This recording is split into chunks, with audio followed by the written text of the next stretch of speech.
Hello viewers, welcome to my YouTube channel Chem Corona. In this video, we are going to discuss antacids. First of all, let us discuss what are antacids. Antacids are chemical preparations which react with gastric acid and lower the acidity of gastric contents. Antacids are substances which reduces the gastric acidity, resulting in an increase in pH of stomach.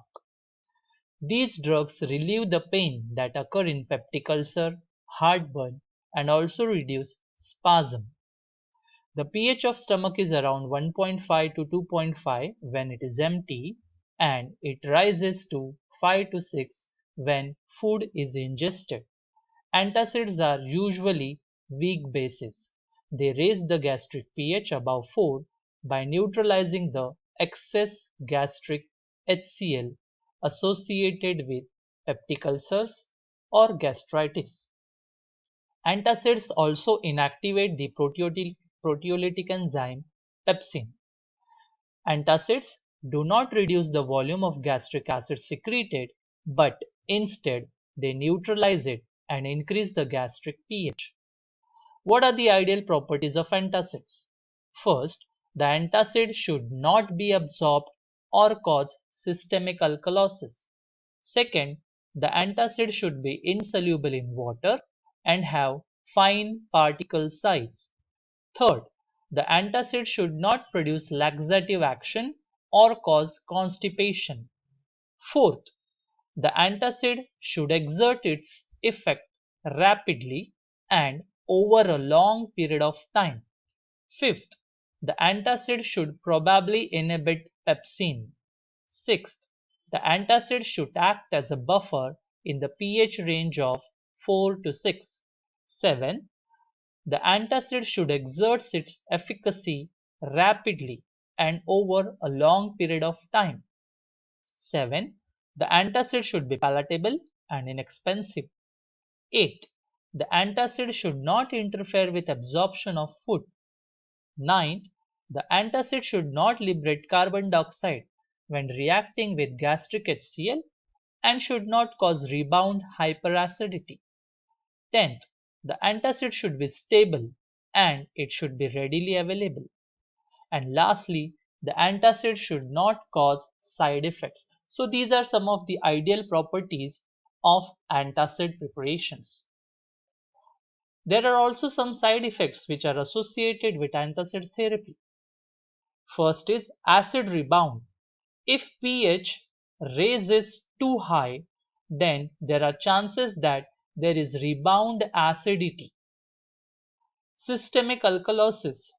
Antacids which are absorbed systemically, they exert alkaline effect on body's buffer system. Third side effect is constipation and laxative effect. Antacids which contain calcium and aluminium salts, they cause constipation, while antacids which contain magnesium salts, they have laxative effect. And lastly, increased blood sodium levels. Sodium containing antacids, they are associated with this problem.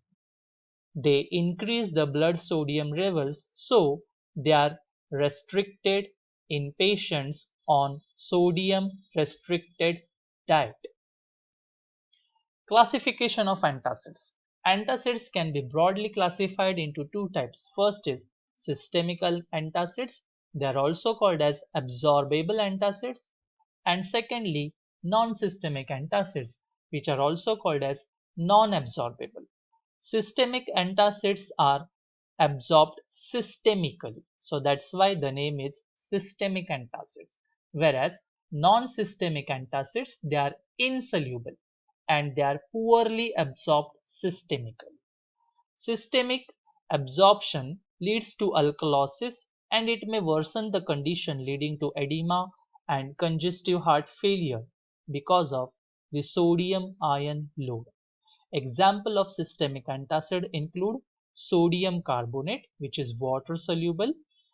Examples of non-systemic antacids include aluminium containing antacids, calcium containing antacids, magnesium containing antacids, and combination antacid preparation. Aluminium containing antacid examples are aluminum hydroxide gel, dried aluminum hydroxide gel, aluminum glycinate, and basic aluminum carbonate.